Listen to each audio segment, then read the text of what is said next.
हिंदूवाद मोदी जी ने पकड़ा है और हिंदू खतरे में है, जबकि हिंदू कभी खतरे में नहीं था। जिस चेयर पे वो बैठे हैं प्रधानमंत्री, जब वो खुद उसकी रिस्पेक्ट नहीं कर पा रहे हैं और उसके मुताबिक अपने आप को बिहेव नहीं कर पा रहे, तो हम औरतों को उनसे क्या उम्मीद होगी। Very big slap, to be very Frank.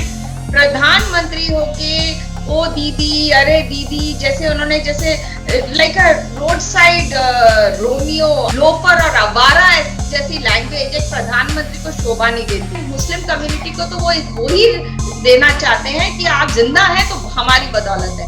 अभी देखिए ना कि रोहिंग्या मुस्लिम्स के साथ जो हुआ बर्मा में, उसके बाद आज देखिए मिलिट्री कूप हो रहा है। प्रधानमंत्री वही प्रधानमंत्री है जिसने गोधरा करवाया था गुजरात में। यही प्रधानमंत्री है जो बाबरी मस्जिद में फ्रंट पे आके खड़े होके बाबरी मस्जिद तोड़वाई थी। यही प्रधानमंत्री है जो कश्मीर श्रीनगर में गए थे और जाके पंडितों को उकसाया था। तो हम ये क्यों भूल रहे हैं कि जिसकी माइंडसेट इतनी गंदी है, जो लीडरशिप इतना गंदा है कि बाकी कार्यकर्ता या बाकी फॉलोअर्स क्या फॉलो करें।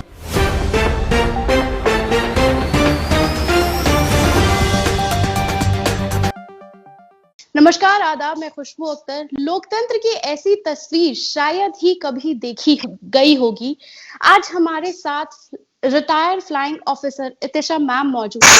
मैम, अगर देश के संविधान की बात करें तो वो बहुत ही दयनीय दिशा में नजर आता है, लेकिन इस स्थिति में जब 5 राज्यों के चुनाव हैं तो उस वक्त ईवीएम का पकड़ा जाना, वो भी बीजेपी उम्मीदवार की गाड़ी से, कैसे देखती हैं आप? देखिए, ये तो बहुत साफ तरीके से नजर आ रहा है कि इलेक्शन कमीशन जो अथॉरिटीज हैं, they should act very responsibly. And ये ऑब्वियस था कि उनकी गाड़ी में नजर आ गया। बेसिकली अभी भी मैं शाम को कांग्रेस के बाइट सुन रही थी, तो उसमें ये उभर के आया है कि जो जहां पे पकड़ा गया है वहां पे उन्होंने रद्द नहीं किया, दूसरी इलेक्शन असेंबली पे उन्होंने उसको रद्द किया है। सो बेसिकली उनका ये तो इलेक्शन कमीशन को फर्स्ट थिंग फर्स्ट, मुझे याद है टीएन सेशन जैसे चीफ इलेक्शन कमिश्नर होते थे, जब ऐसी कहीं भी एनॉमलीज नजर आती थी तो वो एकदम रद्द कर देते थे। आज हमारा चीफ इलेक्शन कमीशन कहाँ है, हमारा इलेक्शन कमीशन अथॉरिटीज कहाँ है? बेसिकली उनकी रिस्पॉन्सिबिलिटी है कि कॉन्स्टिट्यूशन को अपहोल्ड किया जाए, फ्री एंड फेयर इलेक्शन कराया जाए, लेकिन ये तो सामने क्लियर कट नजर आ रहा है कि ये मोदी गवर्नमेंट का पूरा मैन हैंडलिंग चल रहा है, चाहे बूथ लेवल पे हो, चाहे क्या कहते हैं ईवीएम लेवल पे हो। एंड ये जनता को खुद पहचान दिलाना चाहिए कि ये तो धराधर मतलब हम अपनी मनमर्जी करेंगे, आप कुछ भी कर ले, हम अपनी मनमर्जी करेंगे। सो मैं ईवीएम को क्वेश्चन मार्क पे नहीं लेकिन लाना चाहती हूँ, मशीन को, लेकिन but at the same time वहां पे जो अथॉरिटीज हैं, इलेक्शन कमीशन की अथॉरिटीज होती हैं, वो जरूर हाथ में हाथ मिलाई हुई है। ये हमसे किसी से नहीं छुपा गया है कि ये बाबूगिरी चल रही है इस देश में, और वो बाबूगिरी इस देश का पूरा बंटाढार कर रही है। And Modi ji prime minister होके वो जब एक स्टैंड नहीं ले पा रहे, वो ही खुद इतने गिरे स्तर से बात करते हैं, या गिरे स्तर से बेसिकली साम दाम बन सारा झूठ बोल इलेक्शन जीतना है। That is what it is coming so obvious. Ma'am, इसी के साथ आप महिला हैं, आपने भारत को अपनी सेवाएं दी हैं, एक लंबा अरसा आप सर्विसेज में रही हैं, लेकिन उसके बावजूद देश के प्रधानमंत्री जब महिलाओं को इज्जत नहीं देते या फिर उन्हीं के कोई मंत्री कभी फटी जीन्स के ऊपर फटी सोच थोप देते हैं, तो एक महिला होने के नाते आप इसे किस तरह से देखती हैं? It is a very big slap, to be very frank. प्रधानमंत्री होके ओ दीदी, अरे दीदी, जैसे उन्होंने जैसे like a road side Romeo और रफिन आई वुड से, जैसे जैसे सड़क चलते हुए लोफर और आवारा जैसी लैंग्वेज एक प्रधानमंत्री को शोभा नहीं देती है। And it is a very big disgrace कि वो खुद उस गद्दी की, जिस चेयर पे वो बैठे हैं प्रधानमंत्री, जब वो खुद उसकी रिस्पेक्ट नहीं कर पा रहे हैं और उसके मुताबिक अपने आप को बिहेव नहीं कर पा रहे, तो हम औरतों को उनसे क्या उम्मीद होगी। इस देश ने तो इतना बुरा हाल देखा है कि जहां पे प्रधानमंत्री आता है और एक चीफ मिनिस्टर, एक स्टेट वेस्ट बंगाल के चीफ मिनिस्टर को ऐसे ललकारता है, गंदी बातें बोलता है। और ये पहली बार नहीं हुआ है, पहले उन्होंने इटालियन बहू बोला, फिर 50 करोड़ की गर्लफ्रेंड बोला। मतलब ये तो उनकी बेसिकली ब्रिंगिंग अप, उनकी फैमिली बैकग्राउंड, वो किस स्तर से आए हैं, किस लेवल से आए हैं, और वो उनकी हर चीज में रिफ्लेक्ट हो रहा है। अभी देखिए बांग्लादेश में जाके क्या बोल के आ गए, जिसमें 12 लोगों की जानें चली गई। तो मतलब झूठ पे झूठ बोलना प्रधानमंत्री को ये शोभा नहीं देता है। औरतों को तो इस देश की खड़ा हो जाना चाहिए। 50% औरतें इस देश की पॉपुलेशन है, सिटीजन है, उनका कॉन्स्टिट्यूशन राइट है इक्वल सिटीजनशिप का और इक्वल राइट्स का। एंड इस कंट्री में अगर कोई चेंज ला सकता है, अगर औरतों को अपना वजूद चाहिए, अपनी राइट्स चाहिए, अपनी आइडेंटिटी चाहिए, तो अब तो ये औरतों को खड़ा हो जाना चाहिए। और ऐसे गंदी माइंडसेट वाले इंसान या पॉलिटिकल पार्टीज को उखाड़ के फेंक देना चाहिए। I mean this is very big disgrace. एक औरत के होते हुए हमें ऐसा लगता है कि 70 साल का बुढ़ा आदमी जो प्रधानमंत्री है, बन के प्रधानमंत्री की गद्दी में बैठा है, और वो औरतों को, किसी भी औरत को, चाहे वो she is a dignified lady, एक वेटरन पॉलिटिशियन है ममता बनर्जी जी, एंड औरतों के लिए वो एक कितनी दमदार काम करती हैं, उन्होंने कितना अच्छा काम किया है अपने स्टेट में, और उसके ऐसे ललकारना और ऐसे गंदे तरीके से बात करना आज नहीं, मतलब उन्होंने तो हमेशा ही ऐसे किया है। मतलब उनकी पर्सनल लाइफ से भी देखा जाए तो he has never respected a woman. उनकी प्रोफेशनल लाइफ में देखा जाए, चाहे वो पार्लियामेंट में बैठे हो तब प्रधानमंत्री बनने के बाद उन्होंने ऐसे गंदे स्टेटमेंट्स दिए हैं। तो ये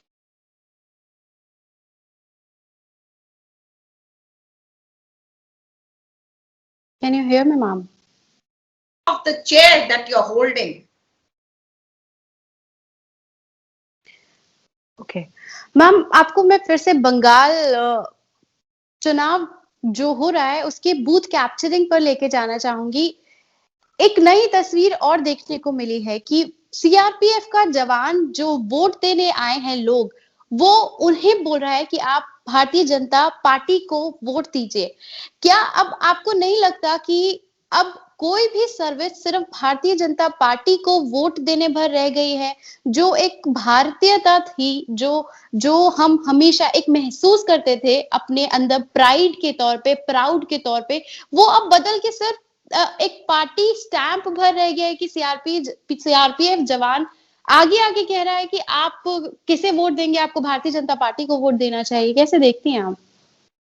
देखिए, इसी बेसिकली जब हमारा जितना पूरा इलेक्शन सिस्टम है वो बहुत ही फ्री एंड फेयर था, वो बहुत ही कॉन्फिडेंशियल होता है। अगर आपने कभी वोट दिया है तो आपको याद होगा कि जब आप अंदर जाती हैं वोट देने के लिए तो आपको आपका एक कन्फाइंड स्पेस मिलता है, एंड उसमें आपकी मर्जी के मुताबिक आप वोट डाल सकती हैं। You can execute your rights, your personal decision. लेकिन ये जब क्या कहते हैं, वर्दी में बेसिकली जो आम जनता है, गरीब जनता है, उनको ये बहलाया जाता है, फुसलाया जाता है धर्म के नाम पे। उनको अगर वो धर्म के नाम पे नहीं आते तो उनको शॉर्ट साइटेड गेन्स दिए जाते हैं। 100 रुपए की बिरयानी खिला दी या 200 रुपए की ठर्रा शराब पिला दी या साड़ी दे दी या चावल दे दिए। ये पुराने तौर तरीके हैं और उसके बाद उन लोगों को बहलाया फुसलाया जाता है। बट लेकिन ये चाहे सीआरपीएफ का आदमी बाहर खड़े होके आपको कितना भी डराए, अगर ये तो हर सिटीजन को अब सोचना चाहिए कि भाई हमारा ये अधिकार है वोट एग्जीक्यूट करना, ये हम अपने हिसाब से करेंगे। And CRPF is playing a very wrong role because they are central government employees. अगर वो ये कर रहे हैं तो वो ये ना भूलें कि चाहे वो सीआरपीएफ हो, चाहे यूनिफॉर्म सर्विसेज के कोई भी सेंट्रल गवर्नमेंट एम्प्लॉय हो, उनको वो टैक्स पेयर मनी से उनको प्रोडक्ट किया जाता है and they have to play the fair and fair means, चाहे वो इलेक्शन कमीशन हो, चाहे सर्विसेज हो, they can not ever do any part siding with any party, political party. आज पॉलिटिकल पार्टी बीजेपी है तो कल दूसरी पार्टी आ जाएगी, लेकिन आप किस you are basically upholding of the constitution. अगर आप ये गलत काम कर रहे हैं तो उस सीआरपीएफ जवान को या जिसको भी पकड़ा गया है उनको इमीडिएटली फायर करना चाहिए, उनको सस्पेंड करना चाहिए, and there are ways and systems in the services. But yes, having said that, services are getting biased, uniforms of personnel are getting biased, because वो ही हो रहा है कि जो अपना फैलाते जा रहे हैं। बेसिकली इस देश में धर्मवाद, जो हिंदुत्व है, मैं खुद फौजी हूं और मैंने खुद कई बार अपने इंटरव्यूज और पैनल डिस्कशंस में यही बोला है कि जब मैं फौज के एनवायरनमेंट में जाती हूँ तो वो ही बोलते हैं कि हिंदू खतरे में है। I mean like you know, ये आज सर्विसेज में आ गया है एंड अनफॉर्चुनेटली जबकि सर्विसेज में सर्वधर्म होना चाहिए, हिंदू खतरे में नहीं, देश खतरे में होना चाहिए, ये सोचना चाहिए। लेकिन ये you know religion, Hindutva, Hindu Ram, ये सब जो इन्होंने ये पॉलिटिकल नैरेटिव चलाया है, वो जाके कहीं जाके अगर जवान यूनिफॉर्म में है वो चाहे कितना भी कमिटेड हो जाए, लेकिन जब वापस घर जाता है तो वहीं घर में यही बातें होती हैं कि भाई मोदी जी अयोध्या मंदिर बनवा रहे हैं। तो ये इन्फ्लुएंस्ड हो रहा है, मीडिया आपको कर रहा है। बेसिकली क्या होता है कि एक माइंडसेट आपका चेंज कैसे होता है, आपके मीडिया से जितनी इंफॉर्मेशन आती है, it is an overflow of information. ये नाजी रूल के टाइम पे भी हिटलर ने यही करा था, रेडियो ऑन करो तो Hitler is the great Hitler, and newspaper खोलिए तो हिटलर द ग्रेट आता था। तो बेसिकली आपको माइंडसेट में इतना इंपैक्ट किया जा रहा है, it is drilled into your mind कि Modi is great, Modi is great, Modi हिंदुओं को बचा रहा है। एंड वो बेसिकली फौज में भी कौन है, फौज में अगर आप पॉपुलेशन देखिए, फौज में या सिविल यूनिफॉर्म सर्विसेज में वो सबसे ज्यादा हिंदू होते हैं। तो वो हिंदूवाद मोदी जी ने पकड़ा है और हिंदू खतरे में है, जबकि हिंदू कभी खतरे में नहीं था।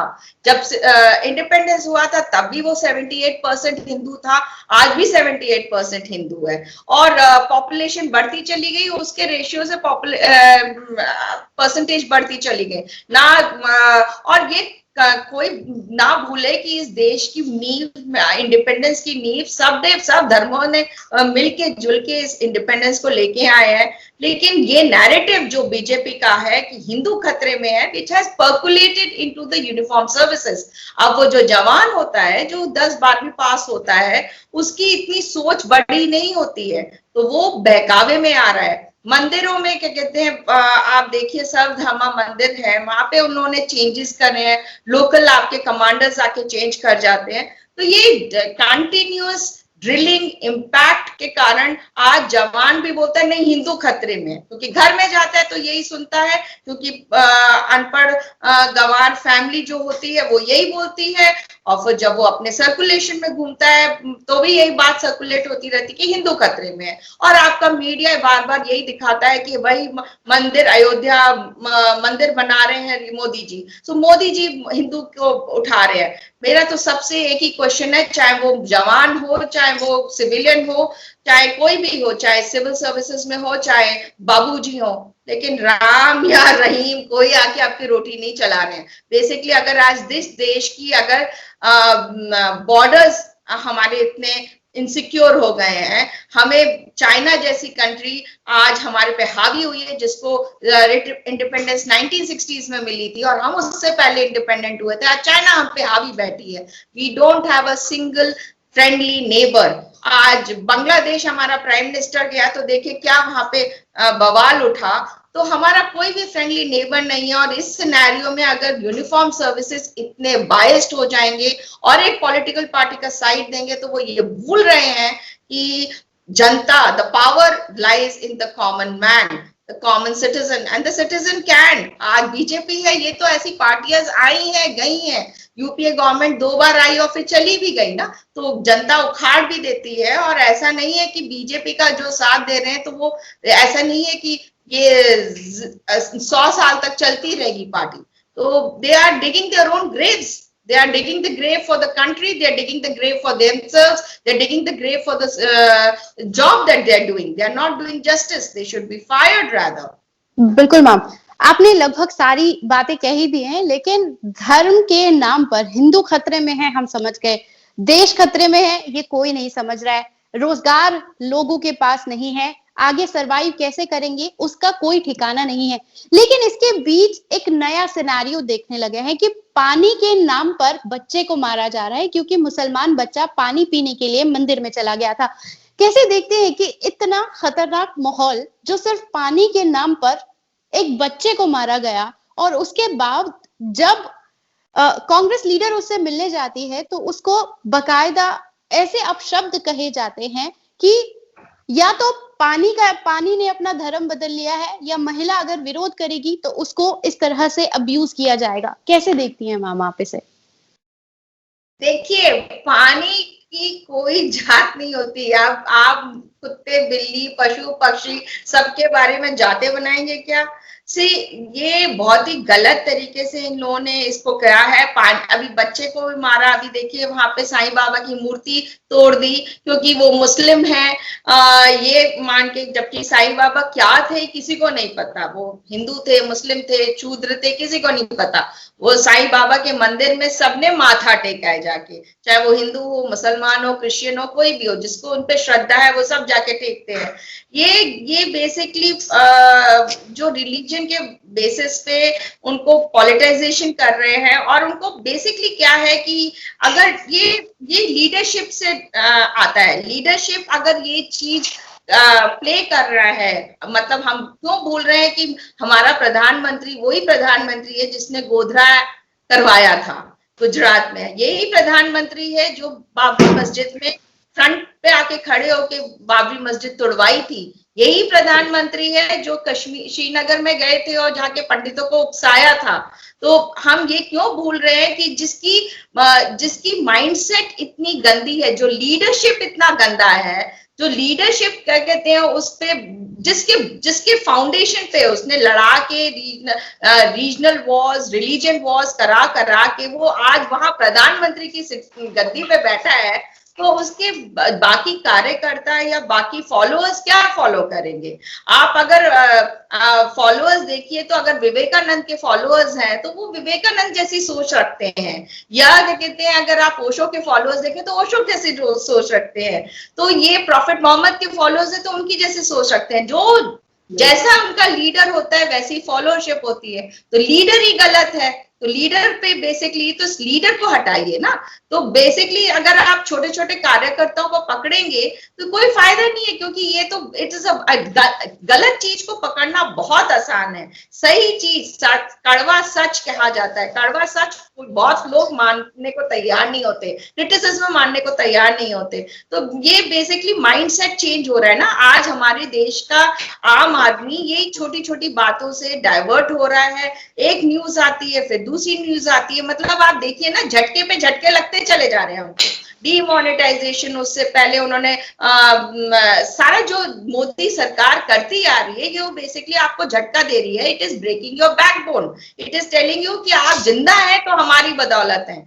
And to be very frank, Muslim community को तो वो ही देना चाहते हैं कि आप जिंदा है तो हमारी बदौलत है। अभी देखिए ना कि रोहिंग्या मुस्लिम्स के साथ जो हुआ बर्मा में, उसके बाद आज देखिए मिलिट्री कूप हो रहा है। So the country, why only Burma? Look at what has happened in Afghanistan. Look at what has happened in Iraq. Mesopotamia सबसे पुरानी सिविलाइजेशन मानी जाती थी इस दुनिया की, आज इराक का क्या हाल हुआ? So this is a downgradation of our country. अगर आज इस इलेक्शंस में, इन इलेक्शंस में, जो स्टेट्स में इलेक्शंस हो रहे हैं, उसके जनरल इलेक्शंस में अगर इस जनता ने, इस नहीं उधेड़ा तो रिलीजन आपको कहीं नहीं ले जाएगा, ना राम आएंगे ऊपर, ना कोई आएगा। और ये क्या कहते हैं, this is a downfall of the country. कुछ गिने चुने पॉलिटिशियंस या गिने चुने पॉलिटिकल पार्टीज जैसे कांग्रेस अब खड़ी हो रही है as an opposition, and I also support Congress because Congress has given something to the nation. It has given lot of things to the nation rather. तो 70 साल में क्या नहीं किया, तो आज हम देख रहे हैं हमारे 100 से ज्यादा PSUs बिक गए, सब बिक गया, मतलब आप सब अदानी और अंबानी हो गया।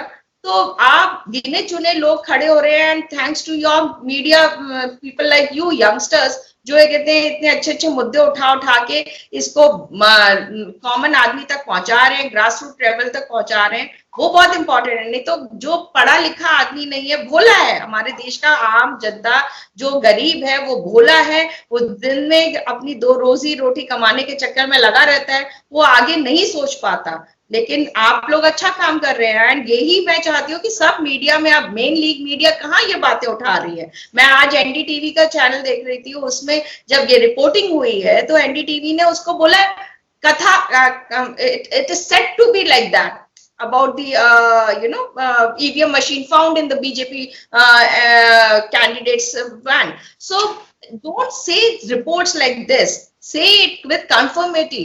मतलब आप media, you are the 4th pillar of the constitution, 4th pillar of the nation. तो ये बहुत इंपॉर्टेंट है, बिकॉज आम जनता तो भूल रही है, आम जनता बेचारी उसको पता ही नहीं क्या होगा, भेड़ की चाल जैसी चल रही है वो, it's just going blind. That's an unfortunate thing.